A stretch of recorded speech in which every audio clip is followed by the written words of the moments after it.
ॐ सर्वमङ्गलमङ्गले शिवे सर्वार्थसाधिके शरण्ये त्र्यम्बके गौरी नारायणी नमोऽस्तुते। ॐ यथाग्निर्दाहिका शक्ति रामकृष्णे स्थिता हिया सर्वविद्या स्वरूपां शारदां प्रणमाम्यहम्। দেবী আদ্যাশক্তি এবং দেবী শারদার চরণে আমার আভূমি লুণ্ঠিত প্রণাম জানাই। দেবী ভাগবত মহাপুরাণ কথার ধারাবাহিক আলোচনার ক্লাস। আজ সেই আলোচনার তৃতীয় পর্ব। এই পর্বে আমরা দেবীর স্তুতি সম্পর্কে আলোচনা করব। কারণ আপনাদের সবার খেয়াল আছে হয়তো এটা, যে আমরা এর আগের যে ক্লাসটা হয়েছে সেই ক্লাসে কিন্তু দেবীর মঙ্গলাচরণ আলোচিত হয়েছিল, এবং শুধু যে দেবী আদ্যাশক্তি বা জগৎজননীর মঙ্গলাচরণ হয়েছিল তা না, সেই সঙ্গে আমরা মিল খুঁজে নিয়েছিলাম দেবী শারদার মঙ্গলাচরণের। দুটোই আলোচিত হয়েছিল এবং আমরা দেখেছিলাম যে দুটো মঙ্গলাচরণের মধ্যেই কি অদ্ভুত মিল। তো এটাই প্রমাণিত হয়েছিল যে একই দেবী, সেই আদ্যাশক্তি দেবী দেবী শারদা হয়ে এই কলিযুগে যুগজননী হয়ে এসেছিলেন। এবার আমরা দেবীর মঙ্গলাচরণের পর দেবী স্তুতির মধ্যে যাব। দেবী স্তুতি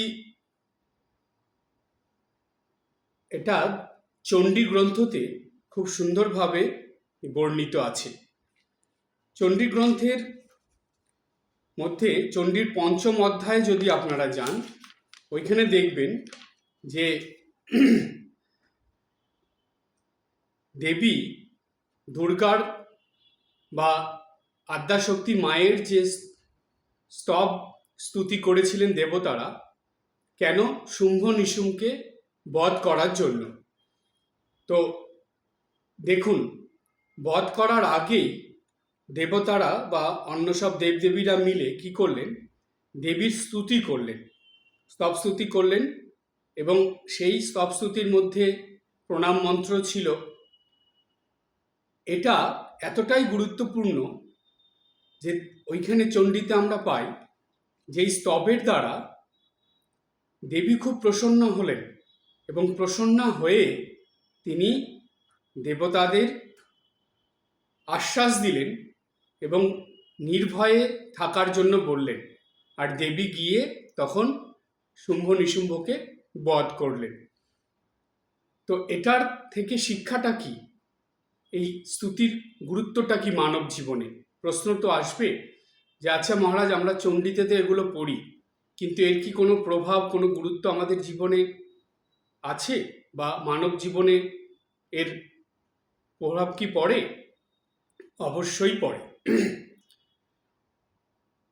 যখনই আপনি চণ্ডী গ্রন্থ পড়বেন বা যে কোনো ধর্মগ্রন্থ যখন পড়বেন, তখন নিয়ম হলো কোনো একটা উদ্দেশ্য নিয়ে সেই গ্রন্থ পাঠ করতে হয়। উদ্দেশ্যটা বিভিন্ন রকম হতে পারে। প্রত্যেক মানুষের উদ্দেশ্য যে একই রকম হবে তা নয়, এক একজনের উদ্দেশ্য এক এক রকম। কিন্তু ব্যাপার হলো এই কি উদ্দেশ্য নিয়ে আপনি চণ্ডী গ্রন্থ পাঠ করছেন, কি উদ্দেশ্য নিয়ে ভগবদ গীতা পাঠ করছেন, কি উদ্দেশ্য নিয়ে কথামৃত পড়ছেন, সেই উদ্দেশ্যটা আপনাকে গুপ্ত রাখতে হবে। অর্থাৎ আপনাকে সেটা কাউকে জানানো যাবে না। যতদিন না আপনার সেই উদ্দেশ্য পূরণ হচ্ছে, আপনি সেটা কাউকে বলবেন না। স্বামী ব্রহ্মানন্দজি বললেন, যত গুপ্ত তত পোক্ত। অর্থাৎ গুপ্ত থাকলে কি হয়, অর্থাৎ ভিতরে ওটাকে ধরে রাখলে আপনার মধ্যে একটা দৃঢ়তা আসবে। যে না, আমার উদ্দেশ্য পূরণ না হওয়া পর্যন্ত এটা আমি করেই চলব। এবং ওই যে আপনার ভিতরে দৃঢ়তা, এই যে শক্তি, সেটা এই শক্তির দ্বারাই আপনি সেই উদ্দেশ্যে সফল হয়ে যাবেন। কিন্তু যখনই আপনি অপরকে বলতে শুরু করছেন যে আপনি কি করছেন না করছেন, কেন এই শাস্ত্রগ্রন্থ বা ধর্মগ্রন্থ পাঠ করছেন, কেন চণ্ডী পড়ছেন, কেন গীতা পড়ছেন, এগুলো বলতে শুরু করলেই জানবেন সেটা হালকা হয়ে গেল। সেটার মধ্যে যে শক্তিটা দ্বারা আপনি সেই উদ্দেশ্যটা পূরণ করবেন, সেই শক্তিটাই নষ্ট হয়ে যাবে। সেই জন্য এগুলো বলতে নেই, একটা উদ্দেশ্য নিয়ে এগুলো করে যেতে হয়। দেখুন, চণ্ডী গ্রন্থের থেকে এই শিক্ষায় আমরা পাই, দেবতারা এমন বিপদে পড়েছিল যে তাদের বিপদ থেকে উদ্ধারের জন্য তারা আদ্যাশক্তি মায়ের আরাধনা করলো, মায়ের স্তব স্তুতি করলো, স্তব স্তুতির মধ্যে দিয়ে মাকে তারা প্রসন্ন করে তুলল। এবার যখনই মা প্রসন্ন হলেন, তিনি তো এই জগতের শক্তির আধার, তার থেকে অধিক শক্তি তো আর কোথাও নেই। তাই সেই শক্তিরূপিণী মা যখন রাজি হয়ে গেলেন, প্রসন্ন হয়ে গেলেন, তখন তিনি দেবতাদের অভয় প্রদান করলেন, করে বললেন যে তোমরা নির্ভয়ে থাকো, এই বিপদ থেকে তোমাদের আমি রক্ষা করব। তাই মা শুম্ভ নিশুম্ভকে বধ করে জগতের থেকে এই আসরিক শক্তি বা অশুভ শক্তির বিনাশ করেছিলেন, দেবতাদের ভয় মুক্ত করেছিলেন, বিপদ থেকে উদ্ধার করেছিলেন, এবং জীবনে যত বাধা অসুবিধা সমস্যা ছিল সেগুলোর থেকেও দেবতারা মুক্ত হয়ে গিয়েছিল। করলেন কে? কার দ্বারা হলো এটা? এই শক্তির দ্বারা, সেই আদ্যা শক্তি মায়ের দ্বারা হলো। স্বয়ং ব্রহ্মা বিষ্ণু মহেশ্বরও করতে পারলেন না। তারা দেবতাদের বললেন যে আদ্যা শক্তি মায়ের স্তব স্তুতি করতে হবে, মাকে প্রসন্ন করে তুলতে হবে, তিনিই পারবেন একমাত্র এই বিপদ থেকে আমাদের উদ্ধার করতে। কারণ শক্তি বিনা ব্রহ্ম কোনো কাজই করতে পারে না। ঠাকুর বলছেন ব্রহ্ম আর তার শক্তি অভেদ, কিন্তু তবুও সেই শক্তির একটা আলাদা গুরুত্ব আছে, যেটা আমরা চণ্ডী গ্রন্থে পেয়েছি বা চণ্ডী গ্রন্থে পাওয়া যায়। তো সেই মাকে যখন দেবতারা স্তব স্তুতি করে সন্তুষ্ট করলেন, প্রসন্না করলেন, মা প্রসন্না হলে সব বিপদ থেকে উদ্ধার করেন। এই কারণেই বলা হয় যে অন্তত সংসারী বা গৃহী মানুষদের জন্য প্রতিদিন সম্ভব না হলেও অন্তত শনি মঙ্গলবার করে একটু চণ্ডী গ্রন্থ পাঠ করতে হয়। কেন? চণ্ডী গ্রন্থ নিষ্ঠা ভরে পাঠ করলে আর একটা উদ্দেশ্য নিয়ে পাঠ করলে মা তার শক্তির দ্বারা সেই ভক্তকে বিপদ থেকে উদ্ধার করে, তার জীবনের সেই উদ্দেশ্যকে পূরণ করে দেয়। কিন্তু তাকে প্রসন্ন করতে হবে। আর দেবীকে প্রসন্ন করার জন্য কি চাই? অনেক আড়ম্বরপূর্ণ পূজার আয়োজন চাই না, অনেক ফল মিষ্টি ভোগ চাই তাও নয়, অনেক ডেকোরেশন বা অনেক সাজিয়ে গুছিয়ে বিরাট বড় করে কিছু করা চাই না, তাও না। তাহলে চাইটা কি? চাই হলো মনের সম্পূর্ণ আন্তরিক ভক্তি, বিশ্বাস, ভালোবাসা, শ্রদ্ধা এবং সেই সঙ্গে নিষ্ঠা। এগুলো অন্তর থেকে দিতে হয়। বলে যে 5 ফুল দিয়ে মাকে সন্তুষ্ট করতে হয়। এই 5টা ফুল কি কি? এই 5টা ফুল কি বাইরে আছে? না, এই পঞ্চফুল বাইরে নেই। পঞ্চফুল ভগবান আপনার হৃদয়ের মধ্যেই দিয়েছেন, সেটাই দেবী মার চরণে আপনাকে অর্পণ করতে হবে। নিত্যদিন যে আপনারা পূজা করেন, পূজাতে অনেক কিছু দেন, কিন্তু এই পঞ্চফুল দিতেই আপনারা ভুলে যান। এই পঞ্চফুল দেওয়ার অভ্যাস করতে হবে। এটাই ভগবান চান, এটাই দেবী মা চান। পঞ্চফুল কি কি? আবার বলি, শ্রদ্ধা, ভক্তি, বিশ্বাস, ভালোবাসা এবং নিষ্ঠা। এটা অন্তর থেকে দিতে হবে। এই পঞ্চফুল দিলে তবেই যে কোনো দেবদেবীরা সেই ভক্তের প্রতি, সেই সন্তানের প্রতি খুবই প্রসন্ন হয়ে ওঠেন। আর দেবদেবীদের প্রসন্নতার জন্যই জানেন নিত্যদিনের এই সব কিছু। আপনারা একটু ভালো করে চিন্তা করে দেখবেন তো, সকালে ঘুম থেকে ওঠার পর থেকে রাত্রে শোয়ার আগে পর্যন্ত এই আধ্যাত্মিকতার জন্য, ধর্মজীবনের জন্য আপনারা যা যা করেন, গুরুবাক্য পালন থেকে শুরু করে যা যা করছেন, কিসের জন্য করছেন? এর পিছনে কারণটা কি, উদ্দেশ্যটা কি? এই দেবদেবীদের প্রসন্ন করা, এবং দেবদেবীরা প্রসন্ন হলেই মানুষ এটা খুব ভালোভাবেই জানে যে দেবদেবীরা প্রসন্ন হলে, খুশি হলে তারা আশীর্বাদ করবেন, কৃপা করবেন, এবং তাদের কৃপা আশীর্বাদের ফলেই আমাদের জীবনের বাধা বিঘ্ন, সমস্যা, দুঃখ, কষ্ট, যন্ত্রণা এগুলো সব দূর হয়ে যাবে। আমরা সুখে শান্তিতে আনন্দে থাকতে পারব। এটাই তো উদ্দেশ্য, এছাড়া দ্বিতীয় আর কিছু নেই। কিন্তু এই উদ্দেশ্য পূরণ করতে গিয়ে মানুষ বাহ্যিক আড়ম্বরের প্রতি অনেক বেশি গুরুত্ব দিয়ে দেয়, যার ফলে মূল উদ্দেশ্যটাই নষ্ট হয়ে যায়। এবং কিছু একটা করলে তারা যতক্ষণ না বিভিন্ন মানুষকে সেটা পূরণ হওয়ার আগেই এমনভাবে জানাতে শুরু করে যে সেটা ঠিকভাবে আর পূরণই হয় না। এই দিকে খুব দৃষ্টি রাখতে হবে যে মনের ভিতরে সেই উদ্দেশ্যটা ধরে রেখে সেটা পূরণ করার পর তারপরে মানুষের কাছে বলা, তার আগে নয়। এই রকম দৃঢ়তা থাকলে আপনার উদ্দেশ্য পূরণ হবেই হবে, কেউ সেখানে বাধা সৃষ্টি করতে পারবে না। এই শক্তিটা আপনার ভিতরে আনতে হবে। জানবেন আপনি জীবনে যেটা চাইছেন ভগবানের কাছে, ঈশ্বরের কাছে বা দেবদেবীদের কাছে, সেটা সাধারণ কিছু নয়, সেটা একটা অসাধারণ কিছু। কেননা সাধারণ কিছু হলে তো আপনি এমনি পেয়ে যেতে পারতেন, টাকা পয়সা দিয়ে কিনে নিতে পারতেন, বা অপর কোনো মানুষকে বলেই সেটা জীবনে আপনি গ্রহণ করে নিতে পারতেন। কিন্তু আপনি ঠিক এটা ভালোভাবে বুঝে গেছেন বা জেনে গেছেন যে আমি যেটা চাইছি সেটা টাকা পয়সা দ্বারাও পাওয়া যাবে না, কোনো মানুষকে বলেও কাজ হবে না, এটা জগতের কেউ আমাকে এটা দিতে পারবে না, সাধারণ কোনো শক্তির থেকে আমি এটা পাবো না। আমাকে পেতে হলে অসাধারণ শক্তি, অর্থাৎ যেটাকে বলে ঐশ্বরিক শক্তি, সেই শক্তির কাছে আমাকে শরণাগত হতে হবে, সেই শক্তির কাছে আমাকে প্রার্থনা করতে হবে, সেই শক্তিকে সন্তুষ্ট করতে হবে, তাকে প্রসন্ন করতে হবে, তবেই আমি এই অসাধারণ কিছু জীবনে পাব। তাই জানবেন সাধারণ হয়েও, আমরা তো সবাই সাধারণ মানুষ, সাধারণ হয়েও আমরা অসাধারণের দিকে আমাদের জীবনের নিত্যদিনের যাত্রা। কিন্তু বেশিরভাগ মানুষই এই অসাধারণ দিকে যেতে চায় না, তারা সাধারণের মধ্যেই নিজেদের রাখতে ভালোবাসে।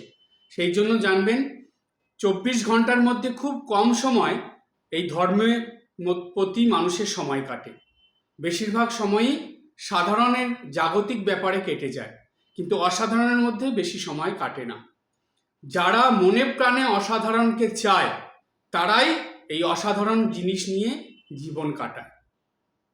যেদিন আপনার ভগবানের প্রতি মন গেছে, ঈশ্বরের আরাধনা করার ইচ্ছে আপনার মনে জেগেছে, সেদিন থেকেই আপনার মন এই সাধারণ কিছু ছেড়ে অসাধারণকে পাওয়ার জন্য প্রথম পদক্ষেপ ফেলেছে, যেটা আপনি হয়তো বুঝতে পারছেন না, কিন্তু আপনার অন্তর্জগতে সেই তোলপাড় শুরু হয়েছে যে না, আমি অসাধারণ কিছু চাইছি।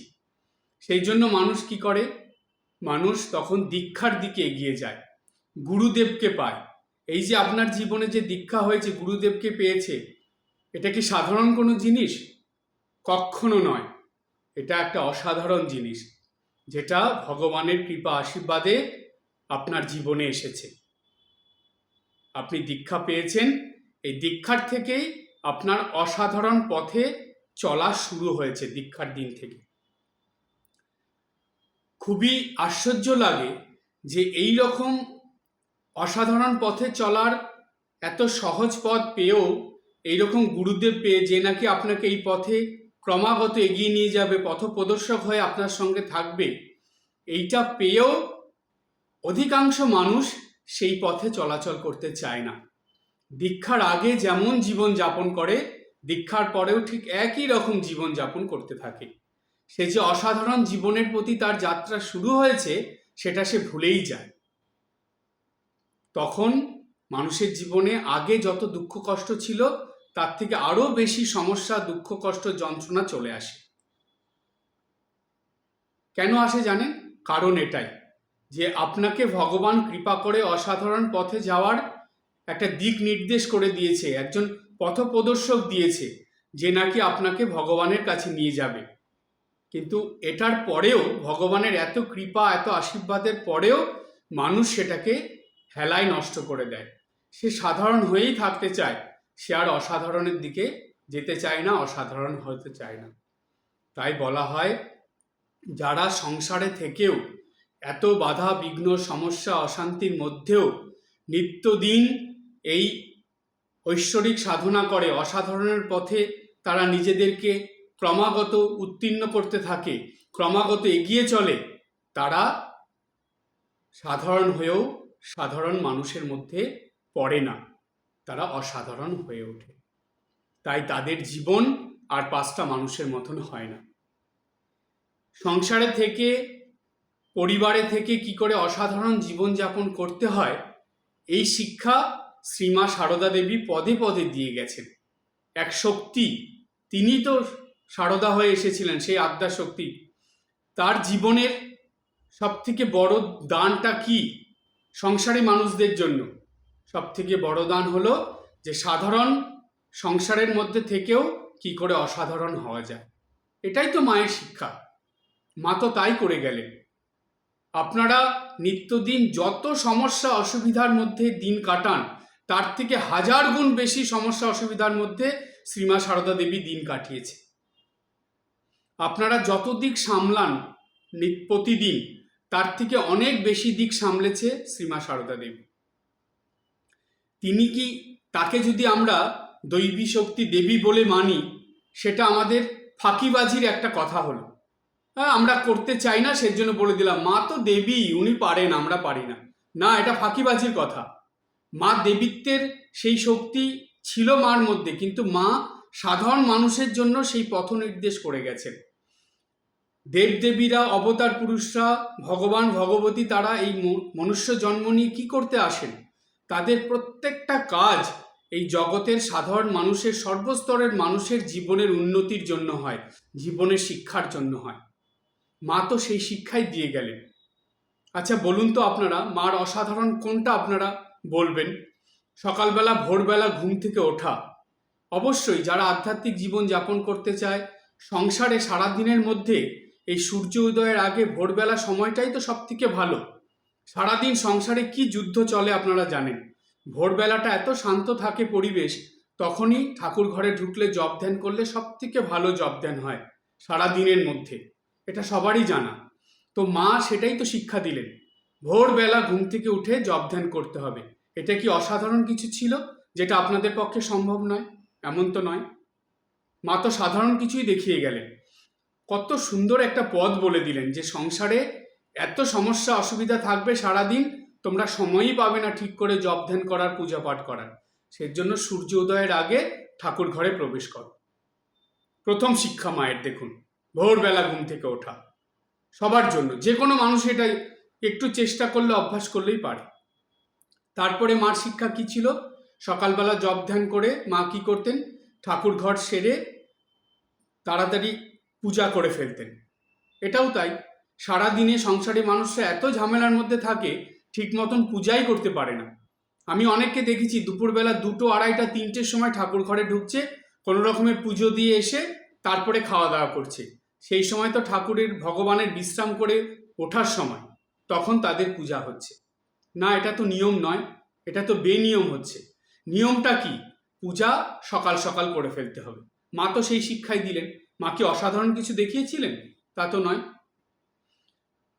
এইভাবে একের পর এক মায়ের সারাদিনের যে কাজের রুটিন ছিল, বা মা যেভাবে দৈনন্দিন জীবনযাপন করতেন, আপনারা যদি একটু ভালো করে ভাবেন, দেখবেন এই সাধারণভাবে জীবনযাপনের মধ্যে দিয়েই মা অসাধারণ জীবনের পথ নির্দেশ করে গেছেন, যেটা প্রত্যেকটা সংসারী মানুষের জন্য, গৃহী মানুষের জন্য অবশ্যই প্রয়োজনীয়। সেই জন্য আদ্যা শক্তি, সেই জগৎ জননী মা, সারদা মা হয়ে তিনি মাতৃত্বের ভাবে, সব থেকে আপন করা ভাবে এবার শিক্ষা দিয়ে গেলেন তার সন্তানদের। এরপরেও যদি সন্তানরা তাদের জীবনকে সাধারণ থেকে অসাধারণ করে তুলতে না পারে, তাহলে আর কোন জন্মে হবে সেটা আমাদের জানা নেই, করতেই হবে। নিত্য পূজা হয়ে গেল, নিত্য পূজার পর মা কি করতেন, তাড়াতাড়ি সেই প্রসাদ সবাইকে দিয়ে মা রান্নার দিকে চলে যেতেন। স্বাভাবিক, কত সুন্দর দেখুন, রান্না শেষ করে ঠাকুরের ভোগ দিতে হবে। বেশিরভাগ বাড়িতেই ভোগ দেওয়া হয় না, কিন্তু অনেক ভক্ত বাড়ি আছে যারা দুপুরবেলা ভোগ দেয়, দিতে পারেন। ঠাকুর 12টার মধ্যে খেতেন, সেই জন্য 12টার মধ্যে মা ভোগ দিয়ে দিতেন, রান্না বান্না সেরে ফেলতেন। ঠাকুরকে সময় মতন ভোগ দিয়েও যদি কোনোদিন রান্নার কিছু থাকতো, মা সেটা পরে করতেন, কিন্তু সময় মতন ঠাকুরকে দিয়ে দিতেন।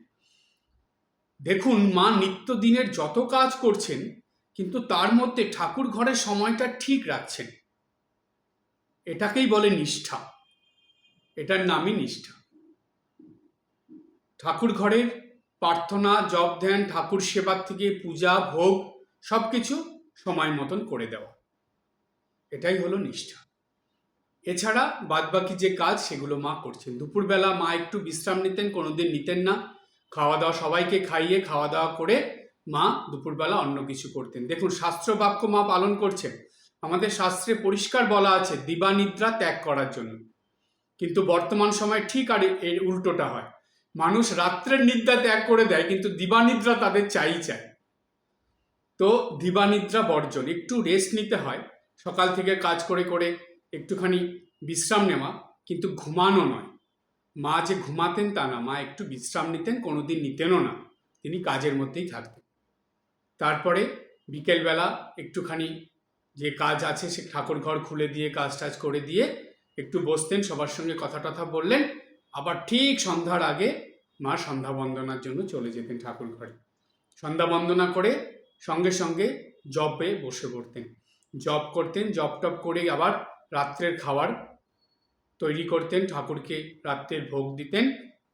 তারপরে সময় মতন সবাইকে খাইয়ে মা নিজে সবার শেষে খাওয়া দাওয়া করে চারিদিক দেখে নিয়ে শুয়ে পড়তেন। তাও মা কি শুয়ে সঙ্গে সঙ্গে ঘুমাতেন তা না, মা জপ করতে করতে ঘুমাতেন, জপ করতে থাকতেন। এগুলো কি অসাধারণ কিছু, যেগুলো আমাদের সারাদিনে করা সম্ভব নয়। একটা কাজ দেখান তো আপনি, যে সারাদিনে মা করেছে, যেটা আমাদের পক্ষে করা সম্ভব নয়। আমি দেখাতে পারি, কি জানেন সেটা কি? মা বেশ যখন জয়রামবাটিতে থাকতেন, তখন প্রায়ই দেখা যেত মা কি করতেন, দুপুরবেলা সবাই যখন খাওয়া দাওয়া করে বিশ্রাম করত, মা ঘরের পিছনে গিয়ে গোবর নিয়ে ঘুঁটে দিতেন। এইটা বলুন মহারাজ, এইটা আমাদের দ্বারা সম্ভব নয়, এই কাজটা হবে না। এখন গোবরও আমরা কোথায় পাবো, আর ঘুঁটেই বা কি করে দেবো, আমরা তো ঘুঁটে ফুটে এইসব দিতে পারবো না। মা আবার কি করতেন, দুপুরবেলা সবাই শুয়ে পড়ার পরে কাপড় জামা নিয়ে গিয়ে সেগুলো কেচে আনতেন। পুকুরের ধারে গ্রামের দিকে কাছাকাছি হতো, মা জানতেন সকাল থেকে অনেক মানুষ আসে, সন্ধ্যার আগে অনেক মানুষ আসে, সেই জন্য মা দেখুন ঠিক বুদ্ধি করে দুপুরবেলা চলে যেতেন, যখন ফাঁকা থাকতো সেই সময় কাপড় টাপড় কেচে এনে নিয়ে চলে আসতেন। কত কিছু করতেন, সারাদিন নিজেকে কত সুন্দর কাজের মধ্যে রাখতেন, ভালো ব্যবহার করে চলতেন, এত কাজ করতেন, তার মধ্যেও কত সমস্যার ঠান্ডা মাথায় সমাধান করতেন। এই যে মনের ভিতরে শান্ত ভাব রাখা, সেগুলো এই শক্তি কিসের দ্বারা অর্জিত হয় জানেন? আপনারাও পারবেন যদি নিত্যদিন আপনারা সকাল থেকে এই রকম সাধনার দ্বারা দিন শুরু করেন এবং সময় মতন সব কিছু করার চেষ্টা করেন, তাহলে দেখবেন আপনারা শান্ত, ধীর স্থির শান্ত থেকে সব কিছু করতে পারবেন। এবং আরেকটা কথা মনে রাখতে হবে, মা যেটা করতেন সেটা আমরা অনেকেই জানি না। সেটা কি ছিল? মা কিন্তু কথা খুব কম বলতেন, শুনতেন বেশি। যেখানে দরকার হতো সেখানেই মা কথা বলতেন। এই যে মৌন থাকা, নীরব থাকা, এটা মনের ভিতরে অনেক শক্তি এনে দেয়। জানবেন সারাদিনে মানুষ কাজের মধ্যে যত না শক্তি খরচ করে, তার থেকে অনেক বেশি শক্তি কথা বলে খরচ করে। অযথা কথা বলে যাচ্ছে, বিনা প্রয়োজনে কথা বলে যাচ্ছে। ফোন ধরলে ফোনের ব্যাটারি লাল হয়ে যাচ্ছে, চার্জ নেই, তবুও তার কথা শেষ হচ্ছে না। এগুলো কমাতে হবে। আমাদের শক্তিগুলো আমরা সঞ্চয় করতে পারি না, বিভিন্নভাবে খরচ করে দিই, কিন্তু মা সেগুলো করতেন না। সেই জন্য সারা দিনের কথা বলা কমানো, অযথা সময় নষ্ট করা কমানো, বেশি খাওয়া, বেশি ঘুমানো, এই যে সংযম, এটাও মায়ের একটা বড় শিক্ষা। এটাও জীবনে ধরে রাখতে হবে। তাহলে দেখবেন এই সাধারণ জীবন আপনার অজান্তেই অসাধারণ হয়ে উঠবে। তখন আপনার জীবনে সুখ শান্তি আনন্দের অভাব হবে না, এবং আপনি যেটা মনের ভাব নিয়ে যেই প্রার্থনা করবেন দেবদেবীদের কাছে, ঠাকুর মায়ের কাছে, দেখবেন ঠিক সেগুলো খুব তাড়াতাড়ি পূর্ণ হয়ে যাবে। কিন্তু তার জন্য নিজেকে প্রস্তুত করতে হবে, নিজের জীবনকে সেইভাবে তৈরি করতে হবে। এমনভাবে নিজের জীবনকে অন্ধকার থেকে আলোর দিকে নিয়ে যেতে হবে যে তমসো মা জ্যোতির্গময়। আমাদের জীবনের যাত্রাই তাই। আমরা এই জাগতিক অন্ধকার থেকে দৈবিক জ্যোতির দিকে, আধ্যাত্মিক জ্যোতির দিকে আমাদের জীবনকে নিয়ে যাব। আর এই জ্যোতির আসবে কোথার থেকে? এই জগৎজননী মায়ের কাছ থেকে, সারদা মায়ের কাছ থেকে।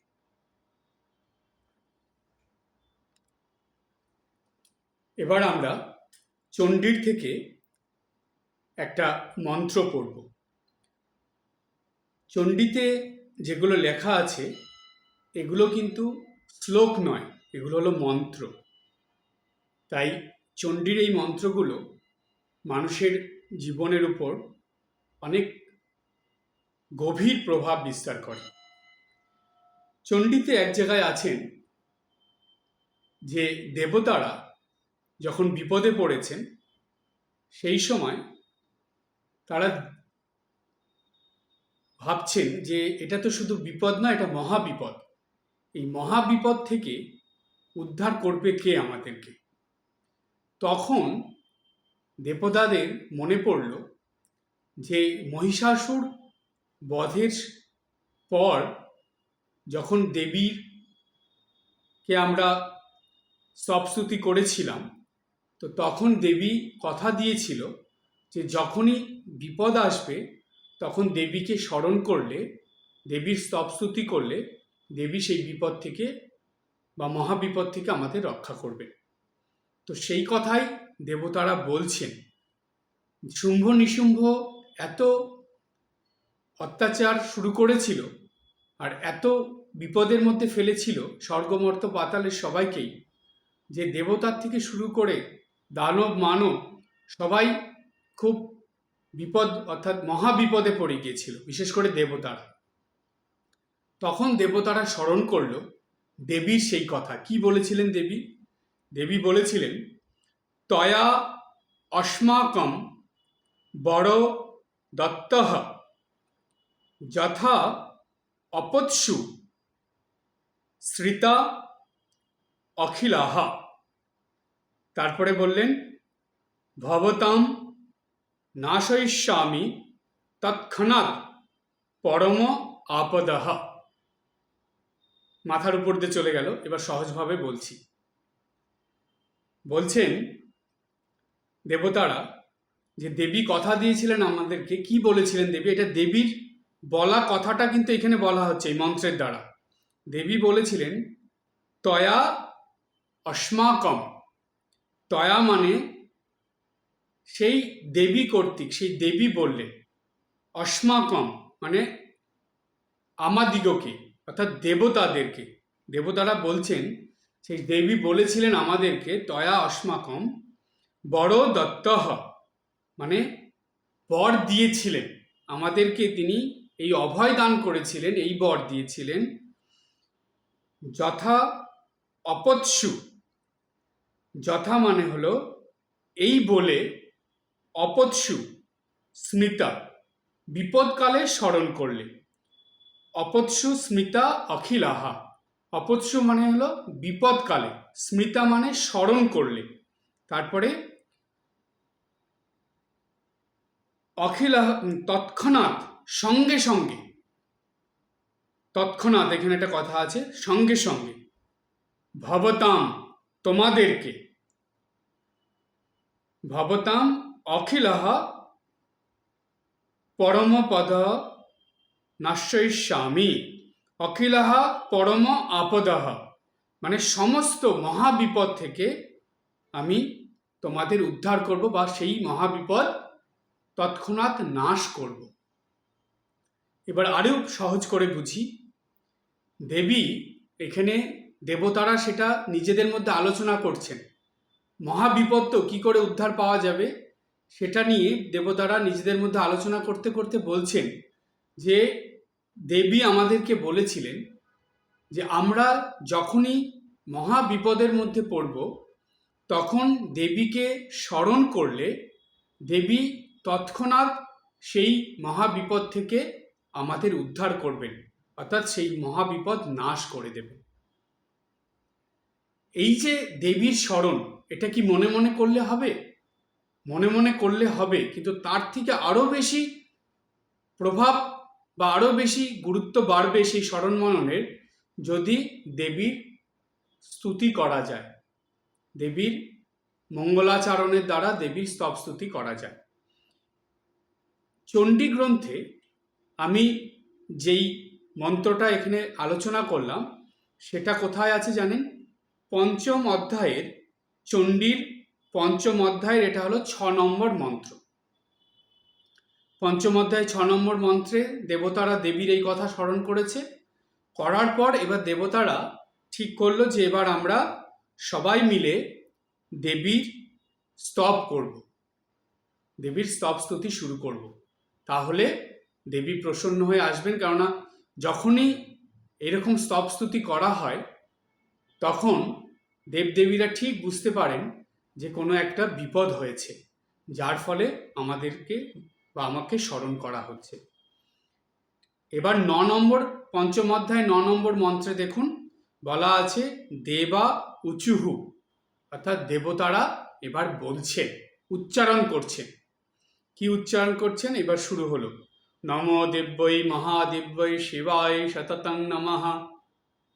এই যে শুরু করলেন, এটা হলো দেবীর মঙ্গলাচরণ হচ্ছে। এটা কত পর্যন্ত? 9 থেকে শুরু করে 13 নম্বর পর্যন্ত মন্ত্র। পঞ্চম অধ্যায় 9 থেকে 13 এটা হলো দেবীর মঙ্গলাচরণ।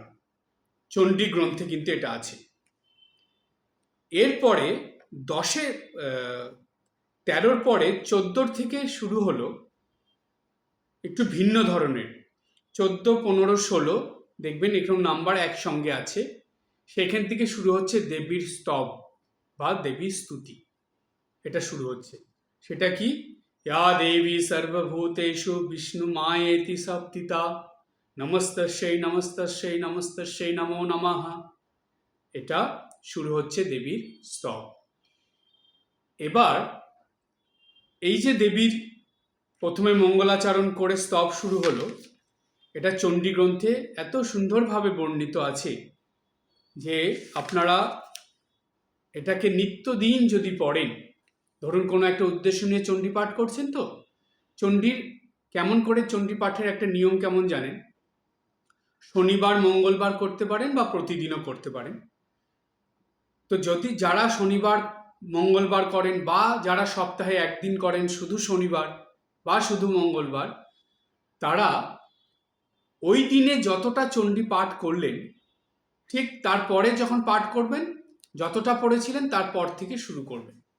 কিন্তু নিয়ম হলো চণ্ডীর এক একটা অধ্যায় শেষ করতে হয়।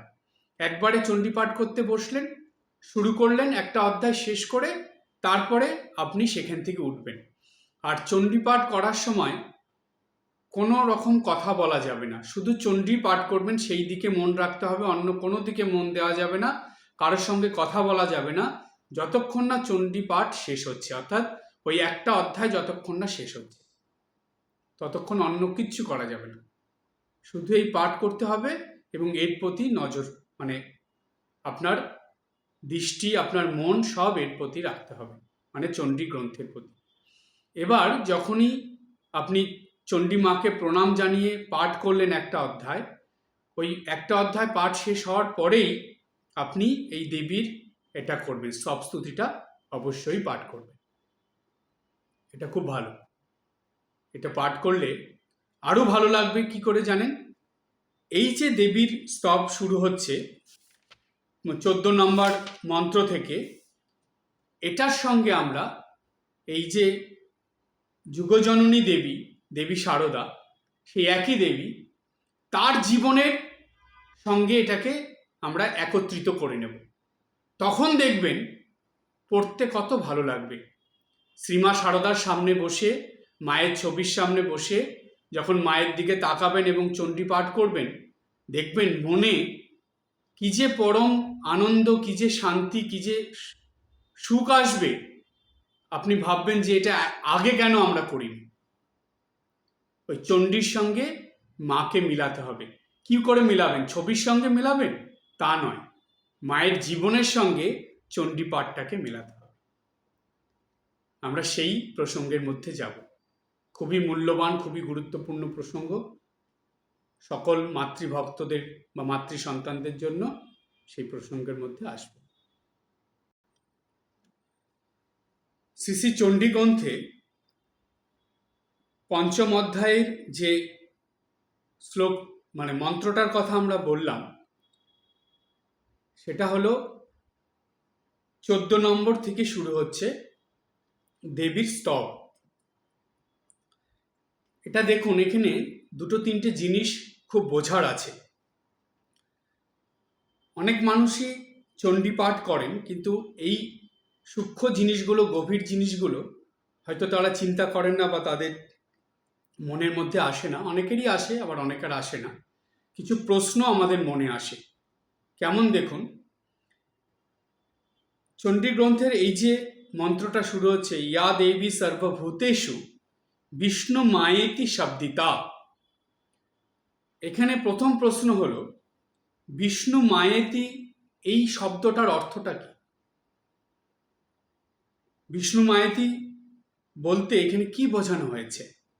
ইয়া দেবী সর্বভূতেষু বিষ্ণু মায়েতি শব্দিতা, শব্দিতাই বা কেন বলা হলো? এখানে বিষ্ণু মায়েতির পরে এই শব্দিতা শব্দটার অর্থটা কি? কেন এটা যুক্ত করা হলো একসঙ্গে? এরপরে এই প্রথম প্রশ্নের পর দ্বিতীয় প্রশ্ন আসে যে আমরা চণ্ডী গ্রন্থে পাই এই প্রথম লাইনটা, ইয়া দেবী সর্বভূতেষু বিষ্ণু মায়েতি শব্দিতা। এরপরে দেখুন বলছে নমস্তস্যৈ নমস্তস্যৈ নমস্তস্যৈ নমো নমঃ।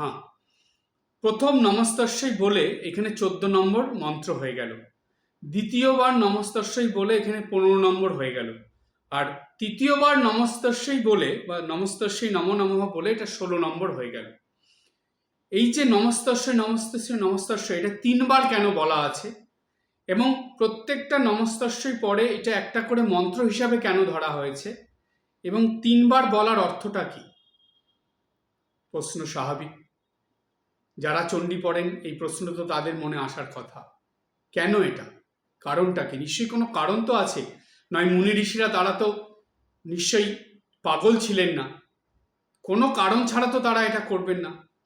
এর ভিতরে খুবই সূক্ষ্ম, খুবই গভীর, খুবই গুরুত্বপূর্ণ এবং খুবই প্রয়োজনীয় কিছু কারণ লুকিয়ে আছে। আর এর সঙ্গে আমরা এই যে মন্ত্রটা,